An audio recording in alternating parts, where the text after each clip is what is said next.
नमस्ते नेपाल अनलाइन स्कुलमा स्वागत छ। आज हामी can you could you would you को क्वेसनको फर्ममा हामी कुरा गर्छौँ है त। अब यसले कुनैले रिक्वेस्ट गर्छ, कुनैले अफर, पर्मिसन, इन्भिटेसनहरू हुन्छ है। र यो चाहिँ कस्तो कन्डिसनमा के हुन्छ त भन्ने कुरा चाहिँ म कुरा गर्छु है त। अब फर्स्टमा त जब तपाईले रिक्वेस्ट गर्नु पर्यो, asking people to do things, asking people to do things भनेको के हो त? रिक्वेस्ट गरेको हो नि त। रिक्वेस्ट गर्दा के युज गर्नुहुन्छ त? हामी क्वेसनको फर्ममा कुरा गर्छौँ है। ल फर्स्टमा हेरौँ है त। हामीले we can use can or could to ask people to do things. We can use can or could to ask people to do things. जस्तै एक्जाम्पलहरू बुझिहाल्छ नि हैन। ल can you wait a moment please, can you wait a moment please है। त्यस्तै गरी अर्को एउटा could you wait a moment please है। यसमा क्यान र कुड बोथ तपाईले युज गर्न सक्नुहुन्छ। मैले कुड पनि लेखेँ। Could you wait a moment please है।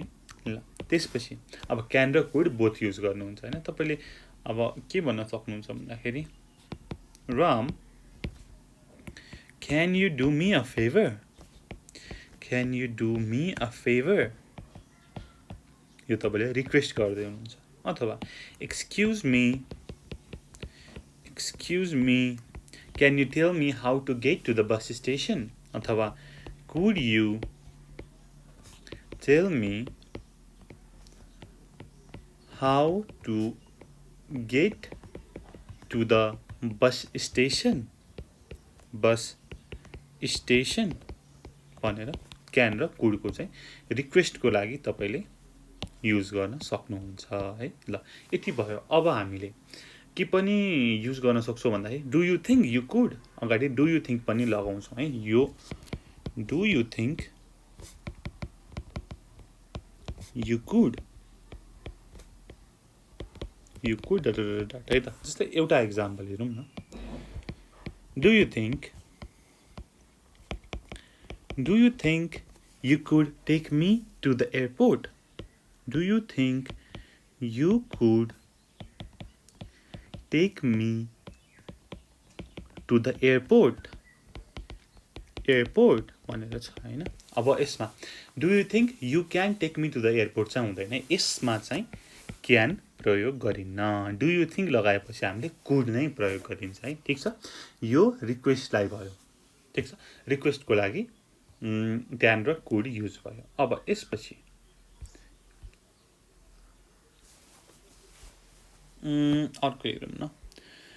Asking for things.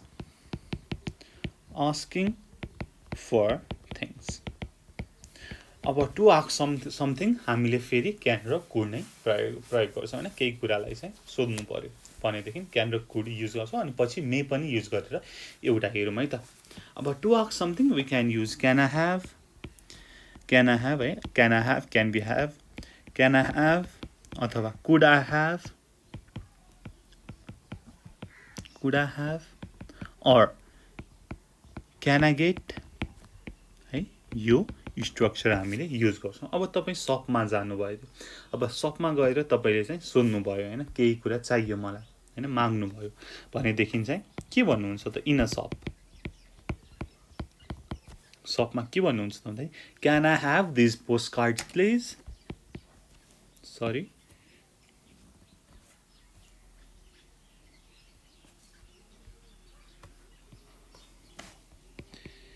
Can I have these postcards, please? और तपाईले के पनि भन्न सक्नुहुन्छ, यो गेट लगाउन सक्नुहुन्छ है। Can I get these postcards, please? Post cards please भनेर यसरी पढ्न सक्नुहुन्छ है आस्किङ फर थिङ्समा। अर्को एउटा इक्जाम्पल हेरौँ न। इन अ रेस्टुरेन्ट तपाईँ चाहिँ रेस्टुरेन्टमा जानुभयो अरे। अब तपाईँले चाहिँ फर्स्टमा चाहिँ मेन्यू माग्नुहुन्छ होइन। अब तपाईँलाई चाहिँ कसैले दिएन भने अब के भन्नुहुन्छ त? Could we have the menu please? कुड वी ह्याभ the menu please? Or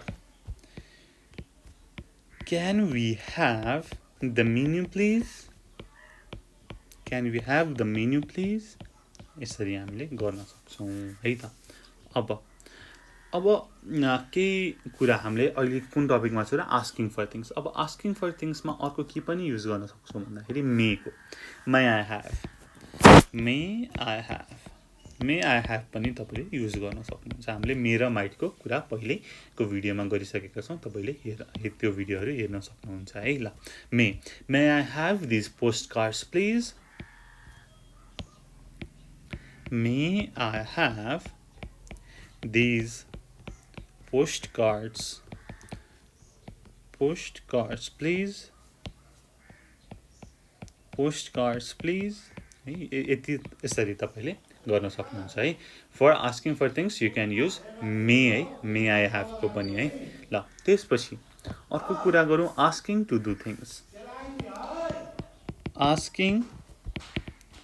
things.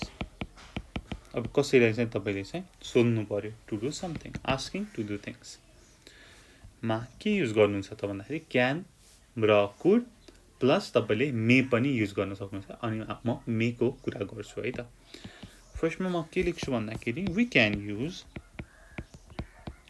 Use can I or could I to ask to do something. अब यति भनेर मात्रै भएन, इक्जाम्पल त दिनै पर्यो होइन। ल अब तपाईँले फोनमा हुनुहुन्छ, कसैलाई फोन गर्नुभयो, रामलाई फोन गर्नुभएको थियो, रामको ममले उठाउनु भयो। तपाईँले के भन्नुहुन्छ त? Hello can I speak to Ram please भनेर रिक्वेस्ट गर्नुहुन्छ। त्यसपछि could I use your phone charger? Could I use your phone charger? अथवा do you think I could borrow some money? है यसरी तपाईँले युज गर्न सक्नुहुन्छ। अब यसमा पनि मे पनि युज हुन्छ, मे पनि युज गर्न सकिन्छ है। यसमा मे इज अल्सो पोसिबल। अब एक्जाम्पल दिउँ। May I ask you a question? May I ask you a question?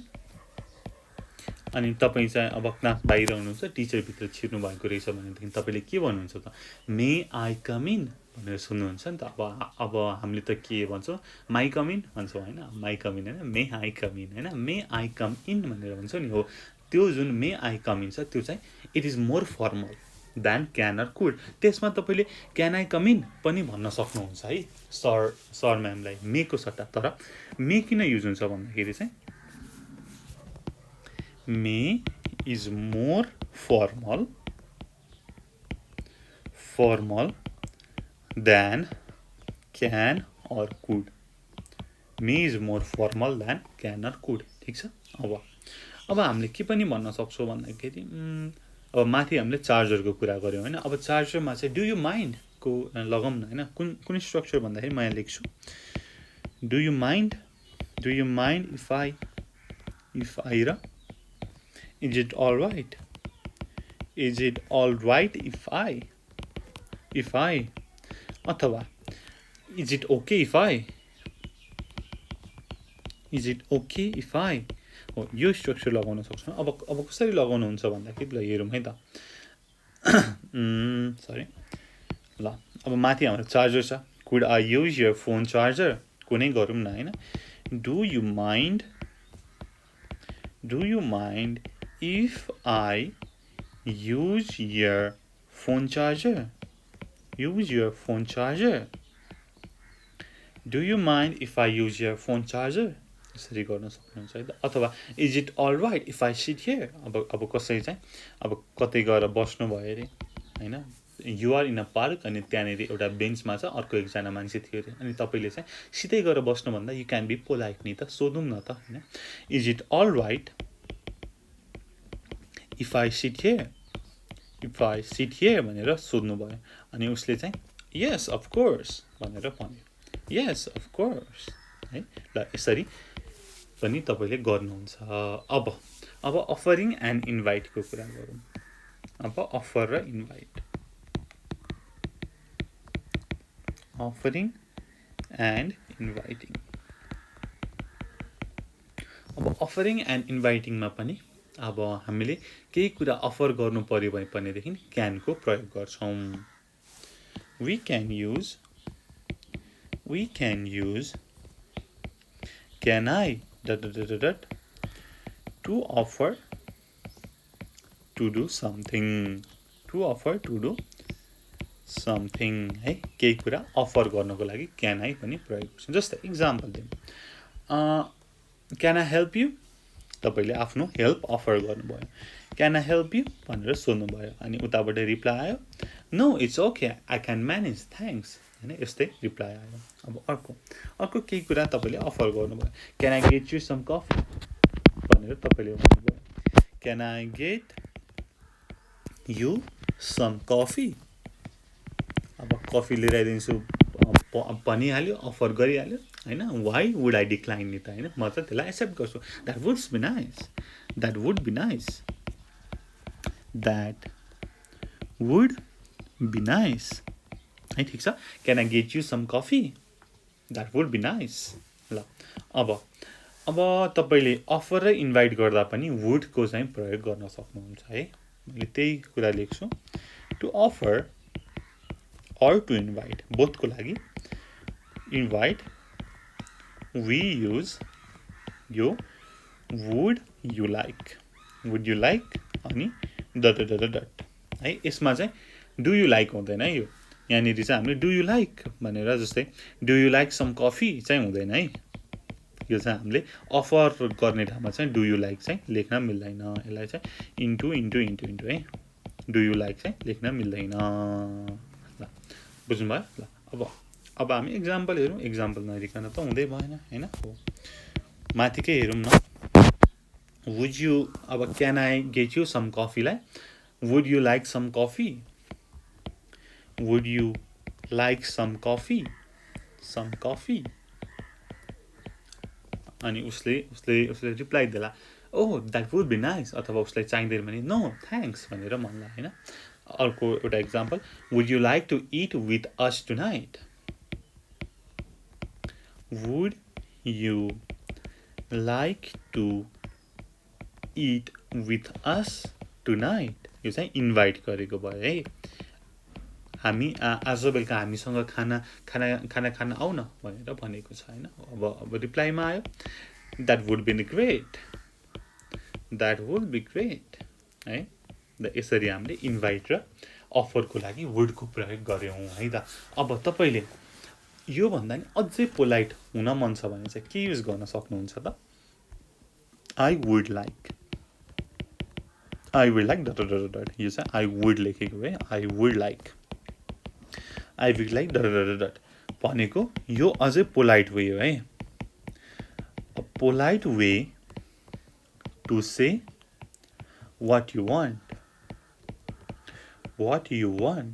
यो चाहिँ अझै पोलाइट वे हो है तपाईले चाहिँ अब कतै जानुभयो इन अ सप अर केही इन्फर्मेसन ग्यादर गर्न भनेदेखि त तपाईलाई केही चाहिएको छ नि त तपाईँ चाहिँ एकदम पोलाइट हुनुहोस् नि त भन्नको लागि आई वुड लाइक है ल जस्तै example I will like some information about hotels please I would like some information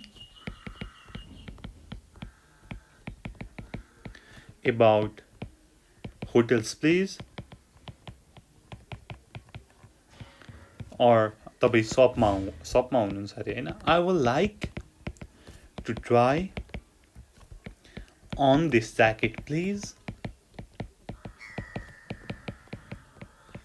I would like to try on this jacket please हो यसरी तपाईँले यो गर्न सक्नुहुन्छ है त। ल एकचोटि सर रिपिट गरौँ न त है त, हामीले के गऱ्यौँ त हैन। अब asking people to do things रिक्वेस्टमा क्यान र कुड सिम्पल छ। Can you wait a moment please, could you wait a moment please. त्यसपछि do you think you could, यसमा चाहिँ क्यान हुँदैन भनेर कुरा गऱ्यौँ। Do you think you could take me to the airport, अनि आस्किङ फर थिङ्समा can I have, could I have, can I get को कुरा गऱ्यौँ है। त्यसपछि मे आई ह्याभ पनि युज हुन्छ भन्यौँ। त्यसपछि आस्किङ टु डु थिङ्स अब भन्दाखेरि क्यान र कुडकै प्रयोग गऱ्यौँ। मे पनि पोसिबल हुन्छ भनेर मे आई कम इन भनेर भन्यौँ। त्यसपछि may is more formal than can or could भनेर भन्यौँ है। त्यसपछि यति तिनवटा स्ट्रक्चरको कुरा गऱ्यौँ। अफर र इन्भाइटको लागि क्यान अनि वुडको पनि प्रयोग गऱ्यौँ। अनि यसमा डु यु लाइकको हुँदैन भनेर भन्यौँ। प्लस अनि आई वुड लाइक भनेको मोर फर्मल हो भनेर कुरा गऱ्यौँ है। ल यति हामीले गऱ्यौँ र यो भिडियो यहीँ सकिन्छ। यसपछि हाम्रो यसको एक्सर्साइजको भिडियो छ, त्यो भिडियो पनि हेरिदिनु होला। तल डिस्क्रिप्सनमा यसको एक्सर्साइजको लिङ्क दिएको हुन्छ। Be sure to watch it. Thank you so much for watching until now. Until next time, good bye, keep learning. Jai Chandra Surya, piece.